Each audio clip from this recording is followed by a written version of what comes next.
पुढची महत्त्वाची बातमी पाहूयात। बदलापूर शहरातील वडवली, राहटोली आणि बारवी या धरणाकडे जाणाऱ्या मुख्य रस्त्याची अक्षरशः चाळण झाली आहे। बदलापूर, अंबरनाथ पालिका आणि MIDC प्रशासन या तिन्ही प्रशासनाच्या हद्दीच्या वादामुळे या रस्त्याकडे सतत दुर्लक्ष होत आहे। खड्डे कोण भरणार या वादात रस्त्यांची दुरुस्तीकडे दुर्लक्ष होताना दिसतंय, तर शेजारी बदलापूर शहरातील मोठमोठ्या शाळा आहेत। या खड्ड्यांचा शाळकरी विद्यार्थ्यांना जास्त त्रास होतो। काय आहे इथल्या रस्त्यांची परिस्थिती याचा आढावा घेतला आमचे प्रतिनिधी गणेश अनंत यांनी। पाहूयात।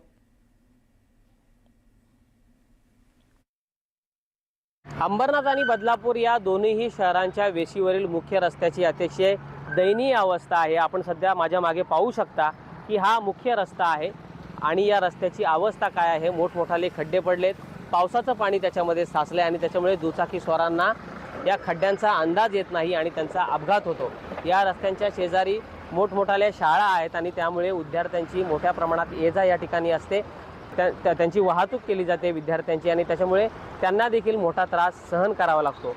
अंबरनाथ पालिका, बदलापूर पालिका प्रशासन आणि MIDC प्रशासन या तिन्ही प्रशासनाच्या हद्दीत सापडलेला हा रस्ता आहे, त्याच्या वादात सापडलेला हा रस्ता आहे आणि त्याच्यामुळे या रस्त्यावरील खड्डे कधीच भरले जात नाही। आपण पाहू शकतो की स्कूल व्हॅन चालले आणि तिला देखील दररोज याच खड्ड्यातून जावं लागतं। गणपती बाप्पा आले, बाप्पांचं विसर्जन झालं, मात्र तत्पूर्वी हे खड्डे भरले जातील असं भाविकांना वाटलं होतं, नागरिकांना वाटलं होतं। मात्र आता नवरात्र उत्सव येतोय, त्यानिमित्तानं तरी हे तिन्ही प्रशासन एकत्र येऊन का होईना या रस्त्यांवरील खड्डे बुजवतील अशी अपेक्षा नागरिकांना आहे।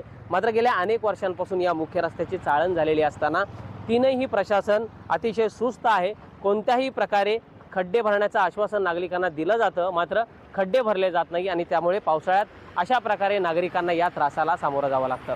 गणेश मंजुळा अनंत, न्यूज 18 लोकमत, बदलापूर। आणखी एक ब्रेकिंग न्यूज समोर येते। नवी मुंबईतील ट्रक ड्रायव्हर अपहरण प्रकरणी दिलीप खेडकरच्या ड्रायव्हरला अटक करण्यात आली आहे। रबाळे पोलिसांनी धुळ्यातून आरोपी प्रफुल्ल साळुंखेला अटक केली आहे, तर दिलीप खेडकर आणि त्याचा ड्रायव्हर हा 6 दिवसांपासून फरार होता। रबाळे पोलीस दिलीप खेडकरचा पोलिसांकडून कसून शोध घेतात, तर आरोपीला त्यांनी ड्रायव्हरला त्या अटक केली आहे, पण दिलीप खेडकरला अजून ते शोधतात। धुळ्यातून या आरोपी प्रफुल्ल साळुंखेला अटक करण्यात आली आहे। तब्बल 6 दिवसांपासून हा आरोपी पोलिसांना गुंगारा देत होता, पण अखेर धुळ्यामध्ये पोलिसांना त्या आरोपीला पकडण्यामध्ये यश आलंय। प्रफुल्ल ज्ञानेश्वर साळुंखे या सिंदखेडा, तालुका धुळे, जिल्हा धुळे या ठिकाणाहून रबाळे पोलीस स्टेशनच्या पथकाने ताब्यात घेऊन त्यास अटक केलेली आहे।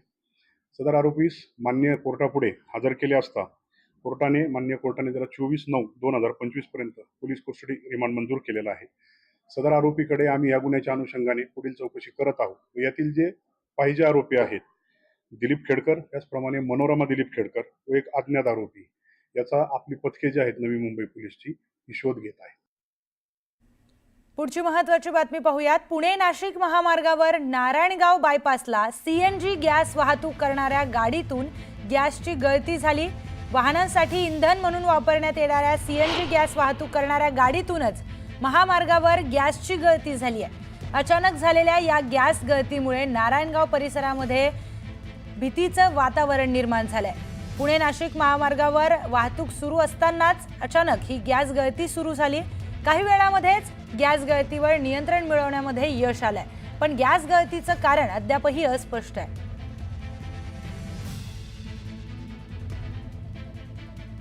थेट जाऊयात आपले प्रतिनिधी सचिन तोडकर यांच्याकडे। सचिन, गॅस गळतीचं काय कारण असू शकतं, काही समोर आलंय का? खरं तर पुणे नाशिक महामार्गावरती मोठी वाहतूक सुरू असते आणि हीच वाहतूक सुरू असताना जे गाडीमध्ये इंधन म्हणून CNG गॅस वापरला जातो, त्या CNG गॅस वापरणारी जी गाडी आहे त्या टाक्या वाहून नेणाऱ्या गाडीमधून गॅस गळती सुरू झाली। एकीकडे वाहतूक सुरू होती तर दुसरीकडे या गाडीतून गॅस गळती सुरू होती आणि अशातच त्या परिसरामध्ये याच्यावरती काही उपाययोजनासाठी कोणत्याही प्रकारची साधनं उपलब्ध नसल्यामुळे घबराट पसरली होती। गाडीतील तज्ञ असतील किंवा जवळच्या CNG पंपावर तज्ञांनी येऊन काही वेळातच ही गॅस गळती थांबवली, त्यामुळे मोठा आनंद टळलाय। मात्र ही जी गॅस गळती आहे त्याचा गॅस या महामार्गावरती पसरला होता आणि त्यामुळे या भागामध्ये काही काळ भीतीचं वातावरण निर्माण झालं होतं। स्टुडिओ निश्चितच, तर धोकादायक ही सगळी घटना होती, पण कुठलीही हानी न होता ही सगळी घटना टळली आहे. सचिन, धन्यवाद आपण दिलेल्या माहितीसाठी.